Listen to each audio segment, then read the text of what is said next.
Bismillahirrahmanirrahim. Wa nudiba, dan disunahkan limusallin, bagi orang yang sholat,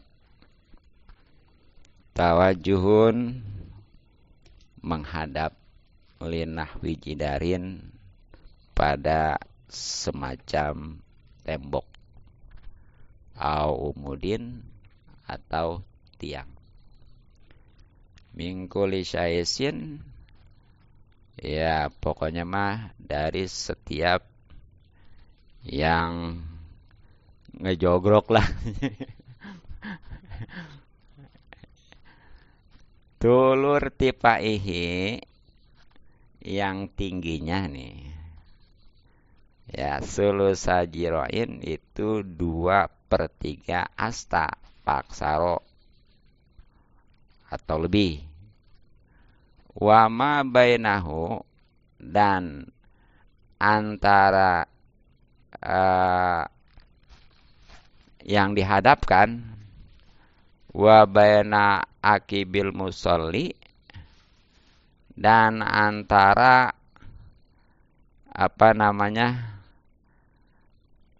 tumitnya orang yang sholat, salah satu ajroin, itu 3 asta pakola atau kurang ya. Itu jadi disunahkan nih. Artinya dapat pahala bahkan tambah ya. Kalau tahu.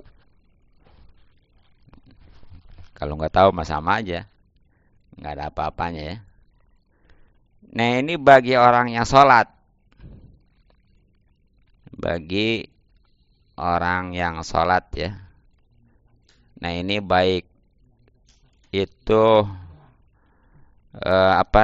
sholat yang 5 waktu, sunnah, ya bahkan sholat jenazah juga kudunya begitu.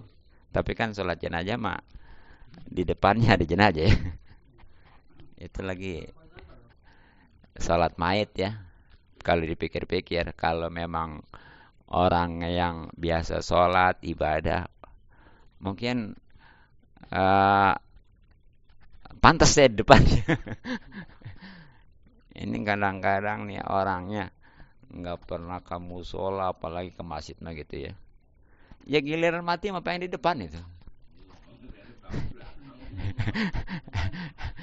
Emang jadi syarat sih ya. Jadi syarat nyolatin itu mayat ke di depan ya. Gitu. Nah jadi sunnah bagi orang yang sholat untuk menghadap semacam tembok. Tembok tuh ya. Atau tiang. Ya. Pokoknya mah setiap kalau bahasa Indonesia ngajogrok kita apa sih? Ah? Ngajublek, masih bahasa kampung juga ngajublek mah ya. Ah? Bukan. Masih ngajenok nggak? Ya pokoknya apa? Berdiri gitu ya. Iya gitulah. Nah yang penting nih, itu tingginya 2/3 asta. 2/3 asta itu bagaimana? Ini kan kalau satu asta ya, ini kurang lebih setengah meter. Katakan 30 cm ya. 30, benar 30 cm. 30 cm kalau dibagi 3 berapa cm?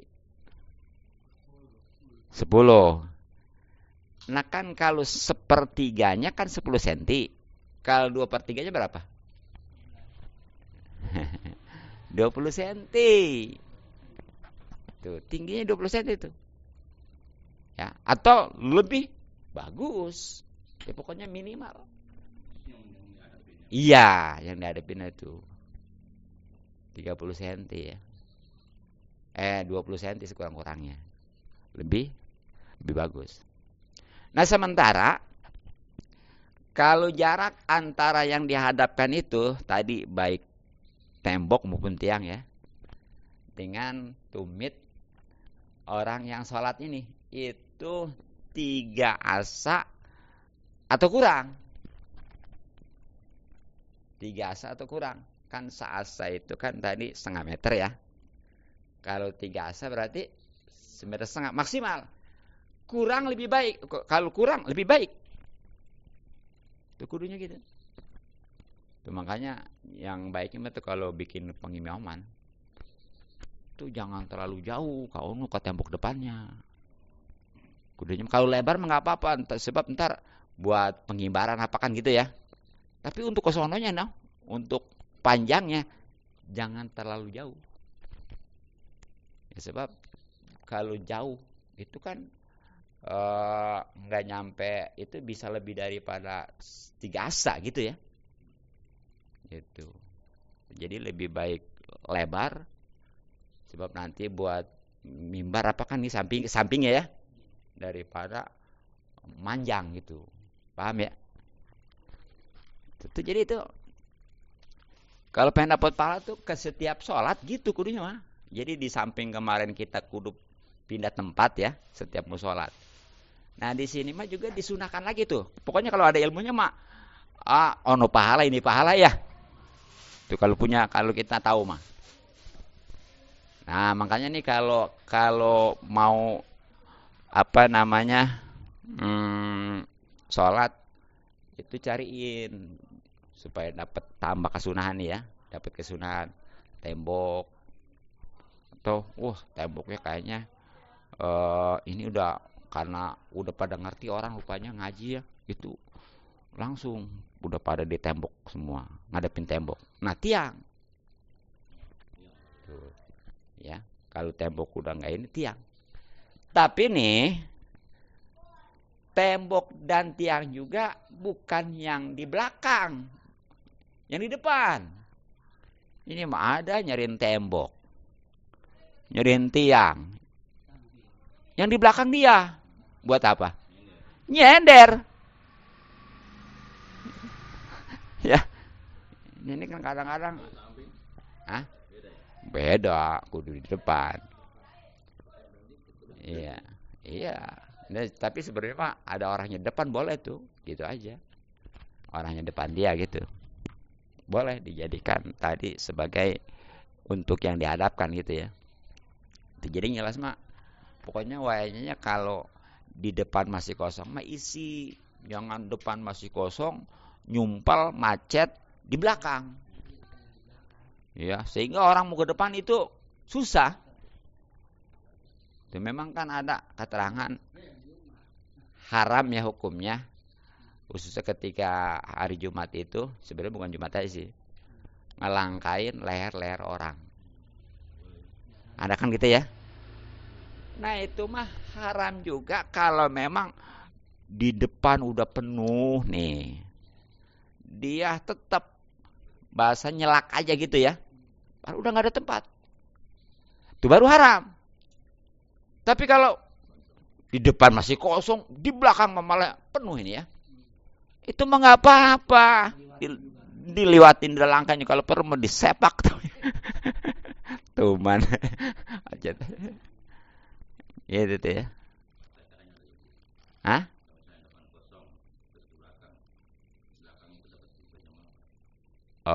Maksudnya gimana? Ada yang kosong di depan, terus udah ya makmum, iya. Terus mau ke depan, oh enggak, kalau memang di depan masih ada yang kosong walaupun satu ya, dia malah bikin barisan lagi. Nah itu dia menghilangkan pahala berjamaah dari sisi itu tuh. Iya tuh makanya ya. Kadang-kadang mah ketika ada yang barisan kosong, bukannya pedulu dulu, malah pandel-andel. Ayo lu aja. Je. Ya kan, karena nggak tahu. Kalau tahu insya Allah ya. Nah, jadi itu. Jadi tengah-tengah jadi tingginya minimal 20 cm lah kalau memang setengah asa, kalau memang satu asanya 30 cm ya. Iya. Nah, untuk jarak yang dihadapkan seperti tembok atau tiangnya itu dengan orang yang sholatnya itu paling jauh 3 asa kurang lebih baik gitu. Itu asal jangan umpamanya seasa aja ngegeblok ntar orang. Nah itu. Nah bagaimana nih kalau nggak bisa kayak gitu? Sumain ajasa. Kemudian kalau dia tidak bisa untuk menghadap semacam tembok atau tiang tadi palinahwi ason, maka dia menghadapkan semacam tongkat magruzotin yang ditancapkan kamatain atau ya seperti dia naruh barang lah gitu. Jadi kalau umpamanya nih begitu masuk masjid atau musola ya yang biasa dipakai berjamaah lah komunitas, itu karena orang udah pada ngerti tembok udah pada penuh, tiang juga padahal tiangnya kayak Masjid Al-Ajum kan banyak ya. Yang tiangnya banyak masjid apa? Al-Ajum kan? Itu di situnya banyak deh di pinggir-pinggirnya ya. Tuh, udah pada kaisi semua. Mana nih? Aduh. Nah udah, ya. Kalau zaman dulu mah itu nancepin tongkat. Ada pintu tongkat. Dulu, sebab dulu mah masjidnya itu masih pasir. Atau sekarang mah kalau umpamanya kalau setiap gitu nancipin tongkat atau habis keramik ya. Nggak bisa. Makanya sekarang mah kiasannya tuh seperti dia naruh barang-barang ya, seperti kayak dia bawa tasnya taruh depan gitu. Gitu ya. Yang penting mah tadi tingginya minimal 20 cm gitu ya. Ya tas kan kalau didiriin mah ada 20 cm ya. Gitu. Nah, enggak lah kan ciri batas kita itu gitu. Enggak ditaruh di depannya gitu. Itu ya. Itu kalau memang tembok atau tuntiang udah penuh, udah baik kasih semua itu. Kalau zaman dulu mungkin nancipin tongkat, nah sekarang mah udah naruh semacam barang-barang atau anak-anak orang masjid itu bikin.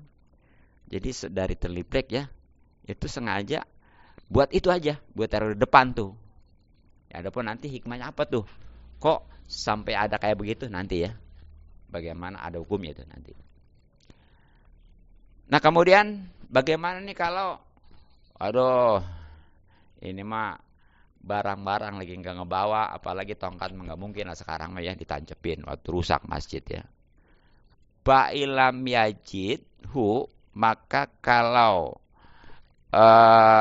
ia tidak menemukan juga nudiba maka disunahkan bastu musolan, yaitu mengampar tempat sholat kasajadatin seperti sajadah. Jadi kalau umpamanya tiang udah nggak ada, tiang udah penuh, tembok udah keisi ya, kemudian dia juga lagi nggak bawa barang-barang ini mah ya, nah dia alhamdulillah nih bawa sejadah, udah baru sejadah amparin tuh gitu, sejadah amparin. Nah jadi di sini nih kalau tahu mah tuh ya sejadah juga bisa nambah pahala. Tuh. Sama sorban juga kalau memang benar mah tambah pahala. Pakai sorban, pakai selendang, pakai sejadah, gitu ya. Udah, iya itu sorban, udang-udang itu sorban ya. Ya kalau bahannya mah sama. Selendang sama sorban itu sama, tapi pemakaiannya doang beda. Kalau sorban mah di kepala, kalau selendang mah di pundak, gitu ya. Gitu aja. Nah gitu. Jadi sejadah tuh. Nah bagaimana nih kalau sejadah juga nggak bawa, emang nggak punya, atau memang dia lagi di mana-mana ya, yang nggak ada kesiapan kan. Kalau dari di rumah mah mungkin ada kesiapannya ya. Ini beda lagi kemana-mana lagi musafir, barang-barang nggak ada gitu ya. Sumain ajaza, kemudian kalau dia nggak bisa juga dari semacam sejadah ya mengamparkan tempat sholat, hato maka dia garis saja amamahu hadapannya, halton ya dengan garis pisalasati azroin 3 asta ardon lebarnya altulan atau panjangnya. Jadi kalau memang nggak ada tuh semua tadi ya yang runtutan itu tadi, nah udah garis saja. Garis tuh ya. Nah, jadi ininya perinciannya gini. Baik panjangnya maupun lebarnya itu masing-masing 3 asta. Lebar juga ya? Atau panjang juga ya? Ini taruhlah sekarang mah asal ukuran buat kita sholat aja tuh, gitu tuh. Ya. Nah, gitu ya. Gitu. Itu ya. Nah, itu wahwa aula tuh. Dan ini ya, panjangnya tuh yang 3 asa itu lebih utama. Nah, apa sebabnya semua ini nih? Ya, disunahkan tadi ngadap semacam tembok atau tiang, kemudian ya kalau enggak barang-barang, kalau enggak juga semacam sejadah, bahkan terakhir dengan ngegaris. Nah, ini li khobari Abi Dauda. Karena hadis Abi Daud ya. Jadi perawinya Imam Abu Daud nih. Karena hadis sabda Rasulullah SAW. Bagaimana Rasulullah sabda? Ila sholat apabila sholat adukum salah seorang di antara kalian pal yaj'al maka jadikanlah, maka hendaklah menjadikan amama wajihi hadapan mukanya sesuatu. Ba'ilam yang yajid maka kalau tidak mendapatkan palyansib maka dia menancapkan aswan semacam tongkat. Ba'ilam yakun maka kalau tidak ada juga mau besertanya aswan semacam tongkat pal yahuto maka garislah huton dengan garisan. Nah maka summalaya duruhu baru itu tidak akan memendaratkannya mamaro apa yang lewat amamahu di hadapannya. Jadi atas dasar hadis ini, jadi kesunan-kesunan tadi ini atas dasar hadis ini nih ya, riwayat Imam Abi Daud ini ada di kitab Sunan Abi Daud ya, bahwa sabda Rasulullah SAW, apabila salah seorang di antara kalian sholat, ini mau laki-laki mau perempuan ya, maka hendaklah menjadikan depannya itu, hadapannya itu sesuatu tadi, tiang, tembok ya, atau barang-barang ya. Nah kalau enggak, maka tongkat. Kalau enggak juga garis tadi ya, insyaallah. Kalau sudah demikian itu enggak bakal ada yang memadaratkannya. Artinya enggak bakal ada orang yang berani lewat di depannya ya, yang mantak nanti bisa mengganggu kehusuan begitu ya. Begitu. Bahkan nanti ada aturannya kalau ada orang kita udah begitu tuh ya, ada yang lewat juga. Itu kayak orang-orang ini kadang-kadang tangannya membentang ini, ya. Gitu nanti adalah caranya. Nah tadi yang terakhir kan katanya sebagai runtutan daripada sunnah yang dihadapkan adalah menggaris ya. Nah ini apa? Apa namanya tujuannya gitu ya. Padahal yang namanya garis mah atuh samanya nggak ada gitu ya. Nah di sini wakisa dan dikiaskan bil hati dengan garis al musola yaitu sejadah. Jadi kesimpulan gini. Kayaknya kalau zaman sekarang mah ya nggak garis juga nggak mungkin. Masa kalau umpamanya garis atau setiap itu orang kudu bos spidol umpamanya atau masjid atau kotor lagi aja. Udah, itu mah sejadah aja gitu ya. Gitu. Nah, tapi wakudima dan didahulukan nih sejadah makanya tadi ya. Ya tempat sholat sejadah alal khati atas garisan li'anahu karena yang namanya sejadah azharu itu lebih jelas bil muradi tujuannya gitu ya. Makanya kan tadi sebelum ngegaris padahal di hadis nggak ada tuh yang namanya sejadah nggak ada kan di hadis mah ya. Pokoknya mah habis tembok, tiang, kemudian tongkat ya. Nggak garis. Nggak ada sejadah gitu ya. Langsung ngegaris. Nah itu ternyata tuh ya, ngegaris itu dikiaskan dengan sejadah. Dan memang makanya tadi didahulukan tuh sejadah. Karena memang yang namanya sejadah itu lebih jelas maksudnya. Nah itu ya. Wa tartibu, dan tartib al-mazkuru yang sudah disebutkan huwa, itulah al-mutamadu, kaul yang dikukuhkan yang mutamad ya. Jadi itu tartiban yang tadi rangkaian itu dari mulai menghadap tembok atau tiang, kemudian menancapkan tongkat ya atau naruh barang-barang, kemudian ngamparin sejadah, terakhir itu ngegaris ya. Nah inilah memang urutan menurut kaul mutamad. Tetapi hilapan 5 yuhimuhul kalam Ibnu Mukri ya. Beda dengan pendapat yang disangka oleh perkataan Imam Ibnu Mukri. Jadi Imam Ibnu Mukri beda nih. Bukan begitu runtutannya gitu ya. Ya kalau menurut Imam Mukri itu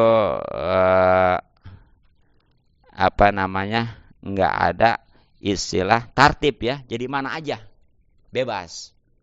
Kalau emang dia dapatnya tembok atau tembok, kalau memang tembok umpamanya tembok itu walaupun udah ada masih kosong gitu ya, termasuk tiang belum ada yang ngadepin, dia ngampar sejadah udah jadi aja gitu ya. Ini kalau menurut Ibnu Mukri. Tapi sekali lagi kalau yang pendapat mutamad tadi yang pertama itu ya, yang ada tartib. Dikit lagi.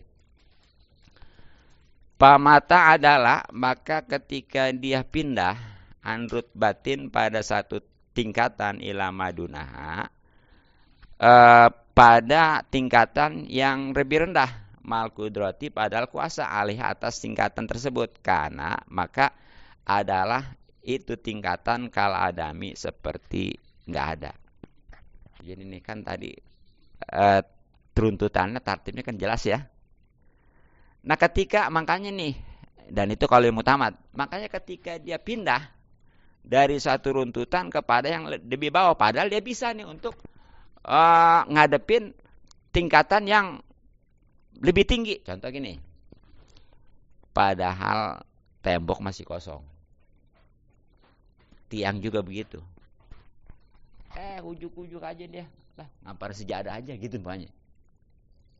Itu walaupun tadi padahal disebutin sejadah juga termasuk ya, tapi karena tembok masih kosong, tiang juga belum ada yang ngadepin, dia langsung ngampar sejadah, itu sama aja dia nggak dapat kesunahan.